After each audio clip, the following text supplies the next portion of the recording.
اللہ تعالیٰ نبی کریم صلی اللہ علیہ وسلم کو ایڈریس کرتے ہوئے بتاتے ہیں کہ ہم نے آپ سے پہلے کسی بھی بشر کو ہمیشگی نہیں دی.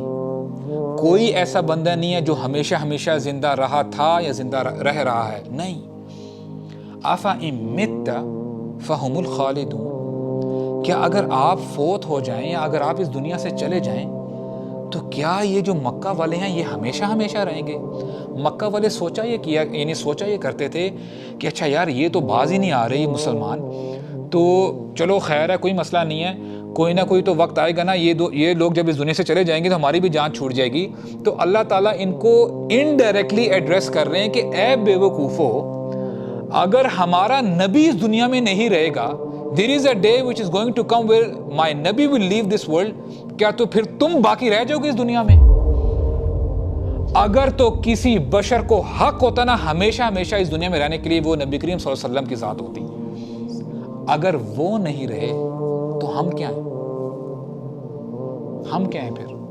اور اگلی آیت میں اللہ تعالیٰ فرماتے ہیں کل نفس ذائقۃ الموت.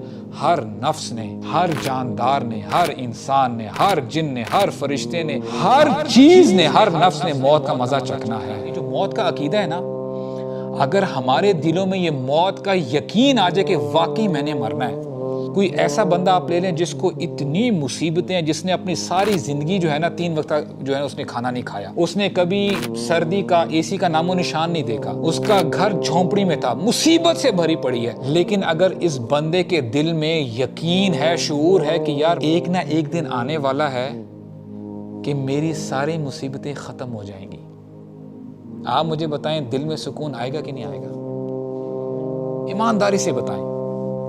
اس کو پتہ ہے کہ یار ایک دن آنے والا ہے کہ یہ ٹیمپریری جو جتنی بھی پریشانیاں، مصیبتیں، یہ جو ساری ڈپریشنز جو ہم کہتے ہیں نا، انگزائٹی ہمیں ہوتی ہے، موت تو ویسے ہی آنی ہے. مجھے بتائیں کون انکار کر سکتا ہے؟ لیکن جب بندے کو یقین ہو نا کہ مجھے موت آنی ہے تو بندہ سکون میں ہو جاتا ہے کہ یار یہ میری ساری مصیبتیں چلی جائیں گی، رحمت کے فرشتے آئیں گے، موت کے فرشتے آئیں گے، اور دین I get to meet my رب، جو میں ساری زندگی کہتا رہا ہوں نا والذین آمنوا اشد حبا للہ. آپ مجھے بتائیں جب بندہ جس دن اپنے محبوب سے ملتا ہے اس دن کیا خوش ہوتا ہے یا اداس ہوتا ہے؟ بہت خوش ہوتا ہے، اور خوشی کا عالم ہوتا ہے، اس کو کچھ سمجھ میں نہیں آ رہی ہوتی. اللہ اکبر، اس کا موڈ اچھا ہوتا ہے، کپڑے اچھے پہنے گا، خوشی سے لوگوں سے بات کرے گا. واللہ ثم واللہ صحابہ کرام کا یہ طرز عمل تھا. جس دن ان کو پتا تھا نا کہ ہمارا مرنے کا وقت قریب آتا ہے، یعنی مرنے کا وقت قریب آ گئے، خدا کی قسم they used to smile کہ یار یہ ہماری مصیبتیں یہ وہ ختم ہو گئی ہیں. اسی لیے تم اتنے سیکریفائسز کرتے تھے. نبی کریم صلی اللہ علیہ وسلم نے کیوں کہا ہے کہ جب حضرت عمر رضی اللہ عنہ ایک بار ملنے کے لیے آئے، یعنی ایک چٹائی تھی کھجوروں کی بنی ہوئی چٹائی، تو کہتے عمر رضی اللہ عنہ جب انٹر ہوئے ان کی آنکھوں میں آنسو آ گئے، کہتے ہیں یا رسول اللہ، آپ اس وقت اس دنیا کے سب سے عظیم ترین شخص ہیں اور ہمیشہ رہیں گے. دس از یور سچویشن. جب کھڑے ہو تو یہ اس کے پرنٹس تھے آپ کی کمر پہ. تو عمر یعنی نبی کریم صلی اللہ علیہ وسلم بتاتے ہیں، دیکھیں نا، استاذوں کے استاذ ہیں نا، وہ ٹیچر ہیں، کہتے ہیں عمر کیا تم یقین نہیں رکھتے؟ یعنی یہ میں آپ کو فگریٹو بتا رہا ہوں کہ موت تو یقین ہے نا تمہیں، مجھے بھی یقین ہے، کیا تم یہ پسند نہیں کرتے کہ یہ جو دنیا والے ہیں کیسر و کسرا، یہ تو ٹھیک ہے ان کے بستروں پہ جواہرات لگے ہوں گے، بڑا ان کو سافٹ ان کے میٹرسز ہوں گے، وہ اس دنیا کے مزے اڑائیں اور ہم آخرت کے مزے اڑائیں. کیا زبردست ڈیل ہے.